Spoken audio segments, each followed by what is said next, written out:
Chaque jour, Charles et Carole vous présentent la leçon de l'école du sabbat.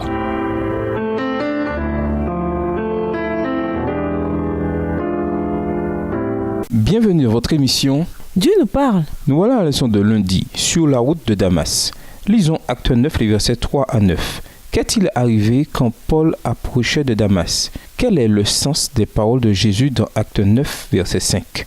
Voir également Acte 26, verset 14. Acte 9, les versets 3 à 9. Comme il était en chemin et qu'il approchait de Damas, tout à coup une lumière venant du ciel resplendit autour de lui. Il tomba par terre et il entendit une voix qui lui disait « Saul, Saul, pourquoi me persécutes-tu » Il répondit « Qui es-tu, Seigneur » Et le Seigneur dit « Je suis Jésus que tu persécutes. Il te serait dur de regimber contre les aiguillons. » Tremblant et saisi d'effroi, il dit « Seigneur, que veux-tu que je fasse » Et le Seigneur lui dit « Lève-toi, entre dans la ville et on te dira ce que tu dois faire. » Les hommes qui l'accompagnaient demeurèrent stupéfaits. Ils entendaient bien la voix, mais ils ne voyaient personne. Saul se releva de terre et quoique ses yeux fussent ouverts, il ne voyait rien. On le prit par la main et on le conduisit à Damas. Il resta 3 jours sans voir et il ne mangea ni ne but.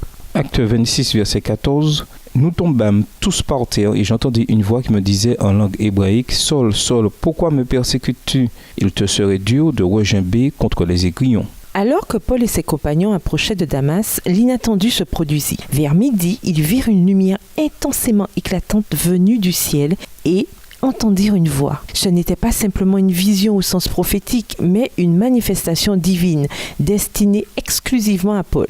Ses compagnons virent la lumière, mais seul Paul fut aveuglé. Ils entendirent la voix, mais seul Paul la comprit. La lumière était la gloire divine du Jésus ressuscité, qui apparut personnellement à Paul à ce moment-là. Acte 22, le verset 14. Ailleurs, Paul insiste qu'il avait vu Jésus, ce qui le mettait sur un pied d'égalité avec les 12, en tant que témoin de sa résurrection, disposant de l'autorité apostolique. 1 Corinthiens 9, le verset 1 et 1 Corinthiens 15, le verset 8.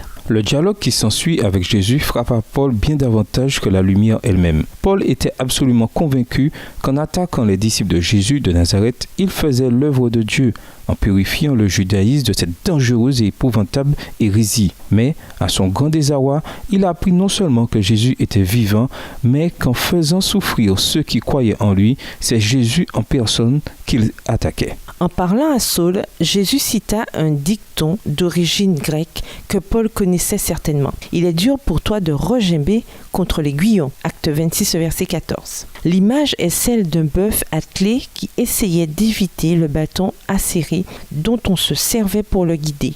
Quand cela arrivait, l'animal ne faisait que se blesser davantage. Cette expression renvoie peut-être à une lutte dans l'esprit de Paul. La Bible en parle comme étant l'œuvre de l'esprit. Jean 16, les versets 8 à 11, qui pouvaient remonter à ce qui était arrivé à Étienne. Saul avait pris une part active au jugement et à la condamnation d'Étienne, et des preuves frappantes de l'assistance divine accordée aux martyrs l'avaient amené à douter du bien fondé de la cause qu'il avait épousée en persécutant les disciples de Jésus. Son esprit était profondément troublé, en proie à la perplexité. Il fit appel au sage jugement de ceux en qui il avait une entière confiance. Les arguments des prêtres et des magistrats finirent par le convaincre qu'Étienne était un blasphémateur, que le Christ prêché par le martyr était un imposteur. Pourquoi est-il sage d'écouter sa conscience? Et nous vous laissons avec la question du jour. Comment le Christ intervient-il dans notre service pour lui? Au revoir. Et à demain si Dieu veut.